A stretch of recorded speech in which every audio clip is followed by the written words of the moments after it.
So are we just losing weight because we can't eat and we're bloated and sick all the time? I mean, GLP-1s are a type of medication that binds to certain receptors in our gut, pancreas, brain, and other organs, but those specifically for those of us that have a history of obesity, insulin resistance, PCOS, and other things.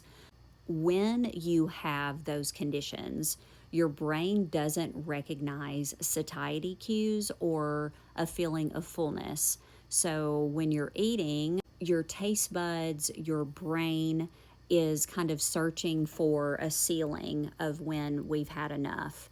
And also, once we have eaten, it's not long before we could probably have another snack. So the hunger and satiety where most people live in their normal lives, if they don't struggle with these things, they have a very clear indication of I'm hungry and a clear indication of I'm full, and they live pretty comfortably between those two positions. With obesity and insulin resistance, that is not quite so clear cut for us. Also, if we do, let's just say that we put up artificial blocks for ourselves, or we go on a diet, and so we start measuring our portions and measuring our calories to give us a ceiling and a floor, and we're staying between this.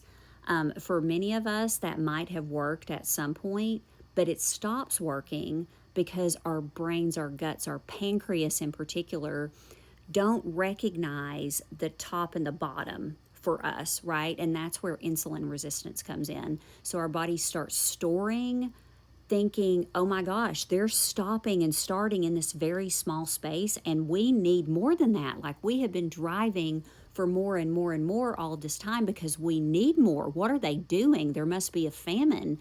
And so we aren't able to lose weight. Our bodies will not allow us to. And that's where the insulin resistance part comes in. And that's where people who have said, like, and I am one of those, I was eating 600 calories a day. This was a physician monitored thing several years ago. Looking back now, it's like, what the hell? But 600 calories a day, logging everything I was putting into my mouth. I was working out 4 days a week, including cardio, and I was gaining weight. And, of course, there are people that are like, no, that formula doesn't work. Yeah, it actually does, Janice, when you've got insulin resistance, because my pancreas was not allowing my body to process glucose and sugar in the way that it needs.